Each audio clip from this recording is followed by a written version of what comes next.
തിരുവനന്തപുരത്ത് പുതിയ ആഗോള ആസ്ഥാനവും ഗവേഷണ വികസന കേന്ദ്രവും തുറന്ന് ആക്ടിയ ടെക്നോളജീസ് കമ്പനി. പുതിയ ആസ്നോ പാർക്ക് ഫേസ് 3-യിലാണ് പ്രവർത്തനം ആരംഭിച്ചത്. മന്ത്രി പി രാജീവ് ഉദ്ഘാടനം നിർവഹിച്ചു.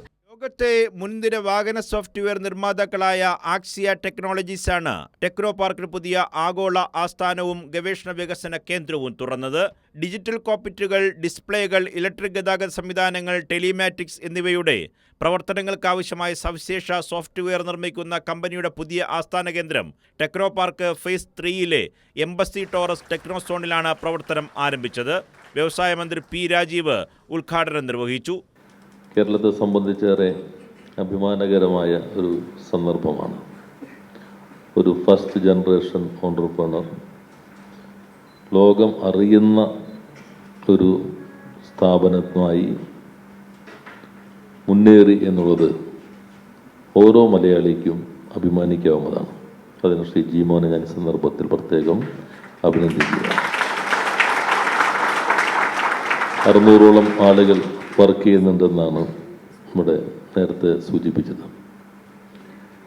തിരുവനന്തപുരം ഒരു ഓട്ടോമോട്ടീവ് ടെക്നോളജി ഹബ് ആക്കി മാറ്റുന്നതിനാണ് സർക്കാർ ശ്രമിക്കുന്നത്.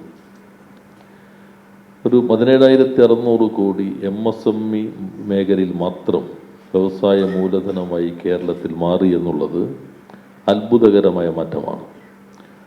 അതിൻ്റെ ഏറ്റവും നല്ല തെളിവാണ് SLBCD റിപ്പോർട്ട് നോക്കുകയാണെങ്കിൽ MSME ലോൺ ഔട്ട്സ്റ്റാൻഡിങ്ങിൻ്റെ വളർച്ചാ നിരക്ക് എന്നുള്ളത് 48% ഈ സാമ്പത്തിക വർഷം.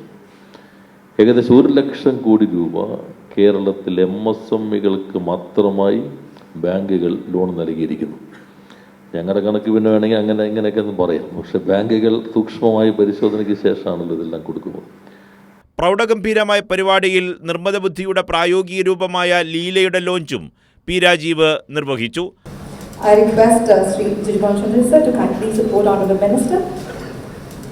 ചടങ്ങിൽ കടകംപള്ളി സുരേന്ദ്രൻ MLA അധ്യക്ഷനായി.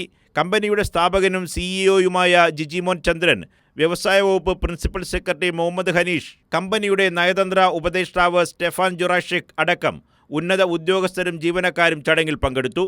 കൈരളി ന്യൂസ്, തിരുവനന്തപുരം.